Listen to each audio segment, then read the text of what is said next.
So we've all had the age-old drummer's problem where our stuff slides around. Our bass drum won't stay still. It slides a foot away from us while we're playing.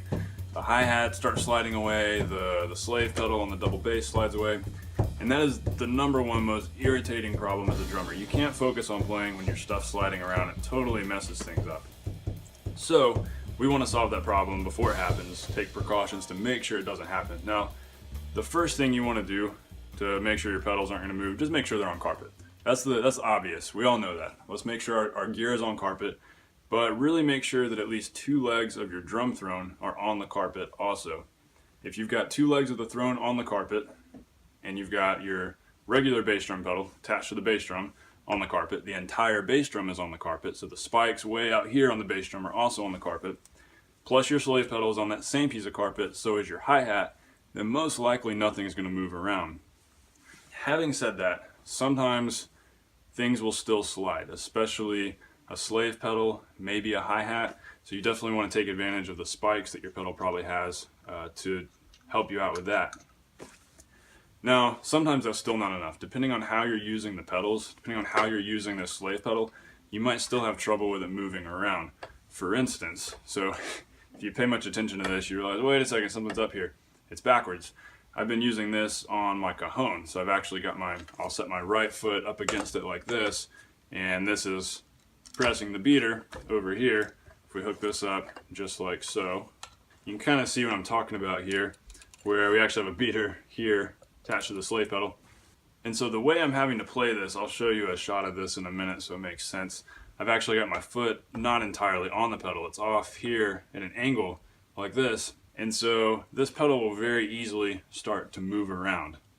I was having a lot of problems with it moving around previously, and so I took a look at the bottom side of it. So most pedals have rubber on the underside. That's the obvious general given way to make sure a pedal doesn't move. Put rubber strips on the bottom of it, it should work. Now what's really interesting, what I've noticed, is that rubber works really well if there's a lot of weight and a lot of pressure on it. What creates friction, pressure, weight? If you've got more weight, more pressure on something, there's going to be friction. If I put my hand right here on this carpet, if I'm pushing down more than I'm pushing this way, my hand's not going to go anywhere. But if I take up the pressure I'm putting on it and just let it rest here, I can knock my hand across the carpet very easily. That's kind of the way rubber is. A sweaty hand is probably just as sticky as rubber. As we can guess from that, rubber on the main pedal probably works just fine. You've got a lot of weight from your leg, plus you've got it attached to the bass drum, so that's added support. It's probably not going to go anywhere.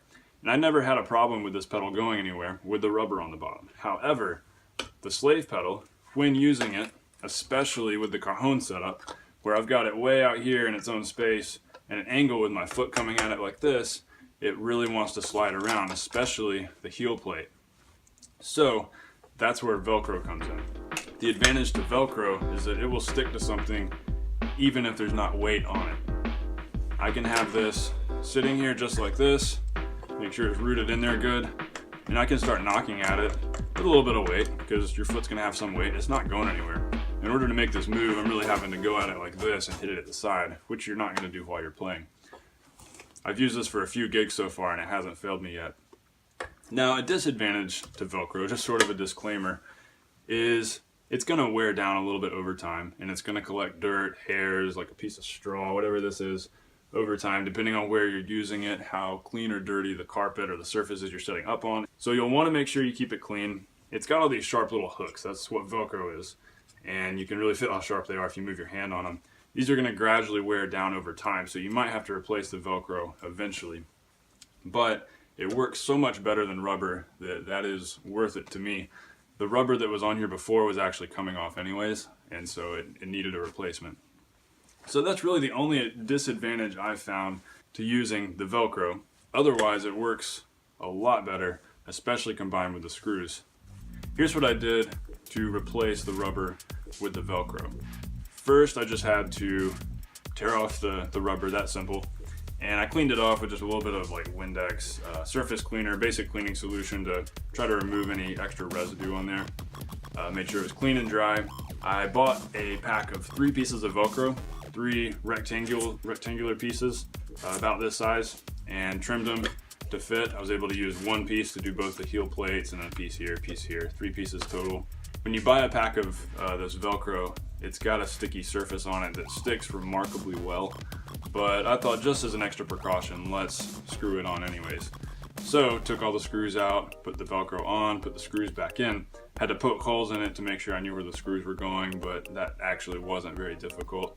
It's pretty obvious where the holes were, so just grabbed a pocket knife, made the holes in there, ready to put the screws in. The Velcro is also very thin, and so it was no problem getting the screws down there tight, where this is still just as secure as it would be without having the screws going through the Velcro. So that is really secure on the heel plates and up here at the front.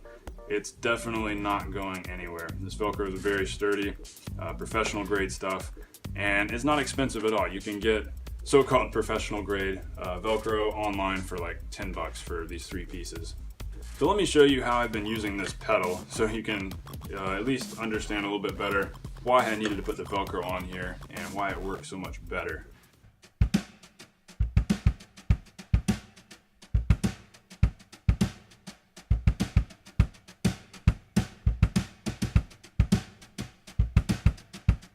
There are additional products out there to help you around this problem.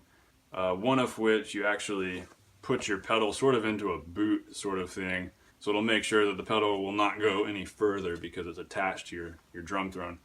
That can also work on a hi-hat or on the slave pedal. Honestly, this is cheaper and this has worked just fine. I've also found that if I've got everything on carpet, it's really not going anywhere. It's only in those special situations like using this as a primary cajon pedal that I run into any trouble. And actually none of those products would really work for that because it's a very unique situation.